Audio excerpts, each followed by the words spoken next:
the millionaire that's staying on that yacht wants a hot chocolate at 3 in the morning, you're getting up at 3 in the morning and you're making them a hot chocolate. So you want to work at sea, but you're not sure whether you want to work on a luxury yacht or join a giant cruise ship. So in this video, we're going to go through the differences between them both in hopes that by the end of the video, you'll know which one is right for you. Hey sailors, welcome back to Cruising as Crew. If you are new here, I am Lucy. I hope you have had a lovely week and a brilliant weekend. I'm assuming you've clicked on this video either because you're a long-term subscriber, in which case, thank you so much and welcome back, or you want to work on a yacht or a cruise ship. If you want to work on a cruise ship, please go over to my website Cruising as Crew. There's a lot of helpful resources that you will find there. If you want to work on a yacht, I will drop some helpful links in the description box below, and keep watching this video because by the end of it you are going to know exactly which one is right for you. The first thing I need to mention is the difference between actually getting a job on a cruise ship or a yacht. So when it comes to a cruise ship, you're gonna do what you do for most jobs and apply online, whether that be to a cruise line through their website or through a recruitment agency. And you want to apply for as many cruise ship jobs as you can, but as I said, that will all be online. Whereas the yachting industry is still very like old school.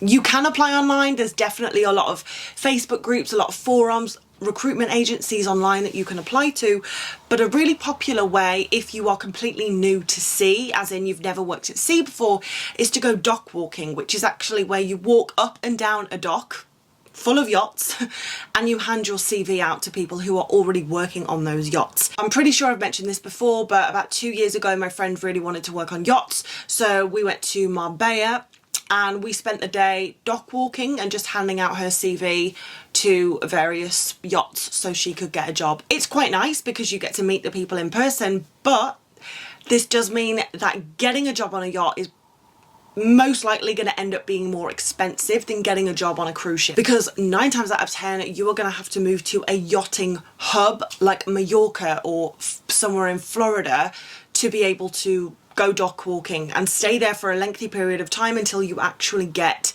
some day work, which is where you go and work on a yacht for a day. The crew get to see if you fit in and whether they like you. You also get the opportunity to acquire some experience. When you have enough experience through doing day work, then you might be offered a contract for working on a yacht. The people that are able to get a job on a yacht by applying online are usually people that have worked at sea before. And I know I've spoken before about how cruise ships is also quite an expensive industry to get into because of all the paperwork you have to pay for. Well, that's the same with the yachting industry. You need the same paperwork to work on a yacht, but you also have to fund moving to a yachting hub for the summer. This brings me on to my next point, which is there is definitely seasons for getting a job on a yacht, whereas if you're looking to get a job on a cruise ship, you can do this all year round. You can apply to a cruise ship at any time. Depending on which continent you are looking to join your yacht will depend on, you know, the season in which you're going to be getting your day work and dock walking. And this means that there is a time limit to secure a job on a yacht. And if you haven't secured a job on a yacht in that season, you might have to wait till the next year to do it again, or you're going to have to fly to a different continent. Let's say you were in Mallorca, you're now going to have to fly to Florida and start looking for a job over there. But as you can imagine, this gets very expensive, and this is all assuming that you don't have a job because you are looking for a job. Which brings me on to my next point, that for both of these jobs, whether you are going to go on a cruise ship or a yacht, you're going to need to have some money saved up to actually get the job. For both jobs, you're going to need to pay for a medical, visas, flights most likely, maybe you'll need to pay for a uniform, but you are going to have a lot more money saved up to work on a yacht. For example, the travel expenses for getting a job on a cruise ship is just flying to wherever you're going to join your cruise ship and possibly a hotel overnight. Whereas if you want to work on a yacht, you're going to have to, for example, fly to Mallorca, stay in Mallorca for 2 to 3 weeks while you do your dock walking. I mean, unless you have family members or friends in Mallorca or Florida or in this place that you can stay with, it's gonna add up. Now, of course, you can try and apply for jobs online, and I really, really, really hope that that works for you. But as I said, generally, the people that can get jobs on yachts via applying online are people that have already worked at sea. And that might be you, in which case, go for it. But the reason this is an important point is because this actually might be the decision maker. You might be on the fence about wanting to work on cruise ships or wanting to work on yachts, but your bank account at the moment might be the deciding factor. Something else to remember is that the salaries are usually more on yachts. A salary for an entry cruise ship job is usually between 1,200 to 2,200, whereas an entry salary for a deckhand or a stewardess can be between 2,500 to 3,000. So it is a little bit more on a yacht. But the thing is with yachts is you have the tips to consider. Yachts, it's going to cost more to get on board, but you're going to make that back quicker generally. But on a cruise ship, there is a lot of space to change jobs, move your way up through the ranks, and therefore get paid a really, really good amount. So I know a lot of people now who have worked on cruise ships for 4 years and upwards. One's on £6,000 a month, one's on £8,000 a month. I know someone who's on 14,000 a month, and no, he's not a captain, he's not an officer. He is selling future voyages on a very nice cruise ship for 14,000 a month, you know? And you can definitely make that if you work on a yacht, but I don't want you to think you can't make that on a cruise ship, because you can make some serious cash working on a cruise ship if you pick the right department. But on a cruise ship, you are going to have to put in the time, whereas on a yacht, you're going to see that good salary pretty much straight away, if that makes sense. Still on the same vein as money, we're going to talk about yachts a little bit more here. There are two types of yachts. There's a private yacht and a charter yacht. A charter yacht, think Airbnb for yachts, okay? Some millionaire owns a yacht and he rents it out. He charters the yacht out. So let's say me or you, just to a mansion, we can't afford our own yacht, but we want to vacation on a yacht for a week. So we are going to basically charter this billionaire's yacht out for the week. We get to experience a yacht and he gets rent money for his yacht. Then you have a private yacht. So think Mark Zuckerberg. He has got enough money and he also has a yacht, but he does not need to rent his yacht out. So Mark Zuckerberg's yacht is only used by Mark and his family and friends. So what does that mean for you? If you're working on a charter yacht, you're going to have people coming and going all the time. You're going to be a lot busier. You are also going to make more money because at the end of every vacation, these people tend to leave very big tips. I assume if you want to work on a yacht, you have watched Below Deck. I've actually never watched it. I need to watch it. Whereas on a private yacht, you are going to be paid a basic salary. You're not going to be as busy because most likely this billionaire is not going to be on his yacht all the time, which means you're not going to get tipped. But what I have heard is working on charter yachts is great. You make a lot of money, but it isn't sustainable because you are like rushed off your feet all the time. Whereas a private yacht, you still make a good whack, like you still make a good amount of money, but you can do it long term because you're not like rushed off your feet all the time. But those are the two things to consider if you end up going into yachting. On your first few yachts, you might not have a choice. You just kind of do what you get given. Whereas obviously with a cruise ship, there's no private cruise ships. You are going to have people coming and going all the time. Of course, people do leave tips, but it does depend on what department you work in, what job you do, in terms of whether you get tips and how much you get tipped. And you certainly won't be getting tipped as much as you will on a yacht. However, obviously on cruise ships, there are hundreds of different jobs you can do. Chef, waitress, reception, beauty therapist, art gallery host, auctioneer, sports staff, dancer, singer, musician. You get the idea. Whereas on a yacht, there's a stewardess, there's a deckhand, there's a chef. So with cruise ships, basically you're a team of, let's say, 20 people, depending on the size of the yacht, and you are all going to do a bit of everything. Whereas on a cruise ship, you tend to stick to your job. Like if I'm a beauty therapist, I'm not going into the galley and helping them cook dinner. I think to work on both cruise ships and yachts, you have to have good people skills, but I do think it's more important for working on yachts. One, it's a smaller team. So like if you work on a cruise ship and you're in a department with 30 people, and let's say there's someone that you don't particularly like, that's going to be hidden amongst the 30 people. If you like the other 29, you don't even have to speak to that one person and no one's really even going to notice. If you're on a yacht and the whole yacht is 30 people and there's one person you don't like, it's going to be really obvious, and it could be quite awkward. And this is something I've said before, you know, if you go on a cruise ship, most likely there's going to be 1,000 or more crew. There's going to be one person you like. You're going to make a friend. Out of 1,000 people, you're going to make 1 or 2 friends. When you work on a yacht, if you're on a yacht with 30, 40 people, there might not be anyone that you vibe with. Most likely there will be, but it's a numbers game, isn't it? Like the more people you're exposed to, the more chance you're going to meet someone that you actually vibe with. But then also on the passenger side of things, the people who are coming onto the yacht, whether it's a charter yacht and they're people who have rented the yacht for a week, or whether it's a private yacht and Mark Zuckerberg is coming on with his family, the expectation is much higher on a yacht, and you making mistakes is, I guess, a lot more obvious on a yacht, or you not having great interpersonal skills is going to be more obvious. And the yachting industry is very, very small. So if you didn't make a great first impression on a yacht that you've been working on for 4 months and you found it really hard to gel with the team, and maybe your interpersonal skills wasn't great when it came to the passengers, when it comes to you being referred to get your next yacht or your next job, it's going to be difficult. Whereas cruise ships, it's a lot bigger. There are hundreds of cruise ships, there are thousands of crew members, there are dozens of companies. But also, like, because there's so many crew members on a cruise ship, if you have a weird interaction with a passenger, it doesn't really matter. I'll give you an example. You know, when I was working in the shop, I had numerous experiences with like difficult customers, having to diffuse situations. One, there's other crew members around that can help me, but there's also like other passengers around that are there to witness things. But also, if we have, you know, a bit of a disagreement, that passenger doesn't have to see me for the rest of the cruise, because the cruise ship is massive.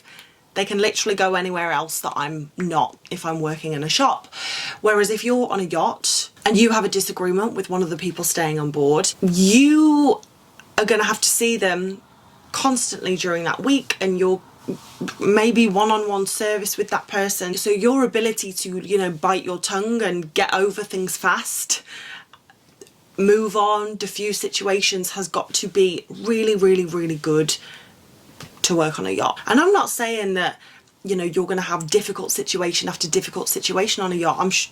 Really, actually, I think most of the people who go on yachts are really nice, and they're, you know, they're really wealthy, but they're actually just normal, nice people. But of course, you are going to get the odd few that are arseholes, and you have to be able to deal with that. I do think generally the rotations on yachts are better than cruise ships. Cruise ship contracts are usually 6 to 9 months, especially for entry-level jobs, whereas on yachts it can be 6 months, but usually it's like 3 to 4 months on and then 2 months off, which, when you've never done it before, doesn't really mean much. But there's a huge difference between 4 months and 6 months. I always said when I worked on cruise ships, the perfect contract length is 5 months. And for that reason, and that reason alone, I think yachting can be more of a long-term career choice, because you're still able to maintain a relationship with your friends and family at home. Like, when you're going on a cruise ship for 9 months at a time, you do lose touch with people. Unfortunately, I know this all too well. It's really weird.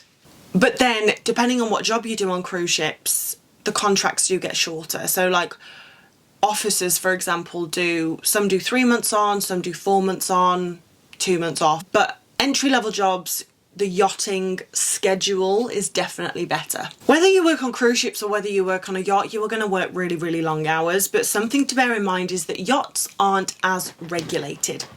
So on cruise ships, they are very strict now about you clocking in and clocking out, because you are not allowed to work over the allotted hours of MLC, which is the Maritime Labour Convention. So there's a lot of protection in terms of the hours that you work and not being exploited. Whereas if you work on a yacht and the millionaire that's staying on that yacht wants a hot chocolate at 3 in the morning, you're getting up at 3 in the morning and you're making them a hot chocolate.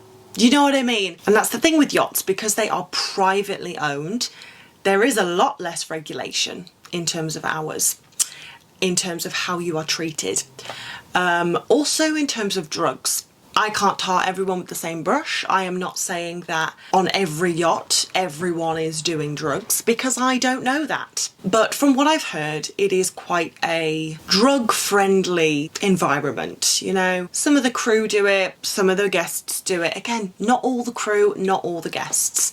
But it definitely happens. It definitely happens on cruise ships as well, but a lot less than yachts. On cruise ships, the alcohol is, I think, a big problem, even though there's a zero tolerance alcohol policy. But, you know, crew members on a cruise ship do drink quite a lot of alcohol. It's part of the culture. And I believe on yachts it leans more towards drugs. And I'm not going to say, because I can't tar everyone with the same brush and say that you are going to do drugs if you go and work on a yacht. I'm just going to say when something is part of the culture, it's easier to say yes to. So for example, I'm not a big drinker, especially now, but when you go to the crew bar, even if you go to the crew bar with the intention of just having a few Sprites and going to bed, but then someone brings you over a drink that they bought for you, or they're egging you to drink or whatever, maybe I'm just a wimp. Easily, what is it? Peer pressure, easily given to peer pressure or whatever. But you're like, oh, go on then, what's the harm? And when I was on ships, especially certain ships, I drank more than I would have organically, just because it was part of the culture to do so. And I think from speaking to people who work and have worked on yachts, it's similar with drugs. Even if you don't take drugs usually, because it's part of the culture and it's such a close-knit group, you can definitely be talked into things that you wouldn't necessarily do normally. And I also think this comes down to age, you know, like I'm 30 now. When I joined cruise ships I was 19. I'm definitely a very different person. If someone's egging me on to drink or do something I don't want to do now, you know, I'm gonna say no. At 19, did I always say no? No. At 19, I was so naive, and there probably were more drugs and more, you know, seedy things going on board these cruise ships that I was just totally oblivious to, because if I'm honest, I think that drugs and alcohol and all of that, it's something that you only see if you're looking for it.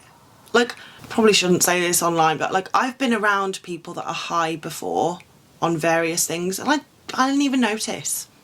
Like, I didn't even know they were on anything, because I don't do it and I don't know what the signs are. I don't know what I'm looking for, so I just was like, oh, a bit weird, aren't they? Or they're drunk or whatever. And it's not until like now I'm older or someone pointed it out to me, I was like, oh, right, they were on something. So I'm sure it happens on cruise ships more than I was aware of. At 19 or 20, it doesn't happen as much on cruise ships as it does on yachts, because yachts are privately owned and, you know, things happen because it's just, the industry is just not as regulated. And there's definitely seedy things and there's definitely seedy things that happen on both cruise ships and yachts. Neither one is perfect, but I do think that is just something you should be aware of when making your choice. Living conditions for the entry-level jobs on both yachts and cruise ships, you're going to be sharing a cabin. The only thing is, on yachts you might be sharing with 2 other people. On a cruise ship you will 9 times out of 10 be sharing with 1 other person. They used to put like 3-4 people in a cabin on cruise ships, but that is different now. But then also, you know, on a yacht, while the living conditions are going to be cramped, they're probably going to be a little bit nicer, because ultimately you are living on a $1 million yacht. There's going to be better Wi-Fi on a yacht than on a cruise ship. Whatever cruise ship you go on, the Wi-Fi will be better on the yacht.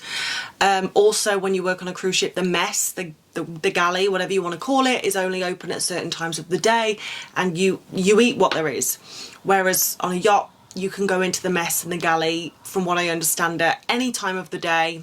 And while you can't just like pig out and help yourself to anything, there are definitely nicer options on the yacht, I think. Again, the food that's going to be ordered in is going to be very nice food. It's very wealthy people who are purchasing this food, and it's not only food for the guests but also food for the crew. So you are going to have better food to eat when working on a yacht. And I think it's difficult. When you work on a cruise ship, you will have your lunch break, and it doesn't matter if you're hungry or not. Like, your lunch break is at 11:30 a.m. That's when the mess is open. That's when you're going to eat. Whereas I think when you work on a yacht, especially when you're doing a charter and you've got passengers on board and you're busy, you might not be able to take a full lunch break, but you can eat when you're hungry. Does that make sense? So in a way you have more freedom, in a way you have less freedom. In terms of travel, I definitely think you see more places on a cruise ship, but then that depends on what cruise ship you get. If you get a cruise ship leaving from Miami doing Bahamas Coco Cay for 9 months, that's a bit shit.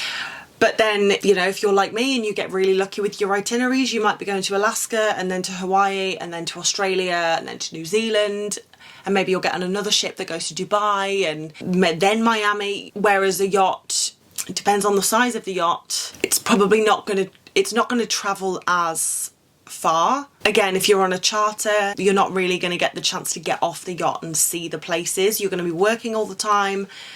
You're going to be earning good money, but you're going to be looking at these places from the yacht. Now, obviously, with the cruise ships, it depends what job you do in terms of how much time you get off, but you will get time off to go out and see the ports. So I can't really say which one's better for travel, because it depends on the cruise ship you get and the yacht you get. But either way, you're going to see some places. And lastly, I just want to say, I think when we are making a choice or trying to make a choice, we can get stuck in analysis paralysis. We put so much pressure on making the right choice because it can change the trajectory of our life, which is true, which is definitely true. But I do want to say, in terms of the yacht industry and the cruise ship industry, there is a lot of chopping and changing. I know so many people who have worked on cruise ships and now work on yachts, worked on yachts and now work on cruise ships, went from cruise ships to yachts, back to cruise ships, back to yachts. So if you can afford it, if you have the time, I'm a fan of applying for everything and seeing what you get. You know, what will be will be. Because if you have your STCW and your C1D visa and your medical certificate, like if you have all of the paperwork, why not apply for cruise ships and yachts and just see what you get? And if you get a yacht first and you work on a yacht and you're like, I do not like this, you go and work on a cruise ship. And vice versa, if you work on a cruise ship and you're like, this is not for me, you go and work on a yacht. Like, once you have the paperwork, you have the paperwork.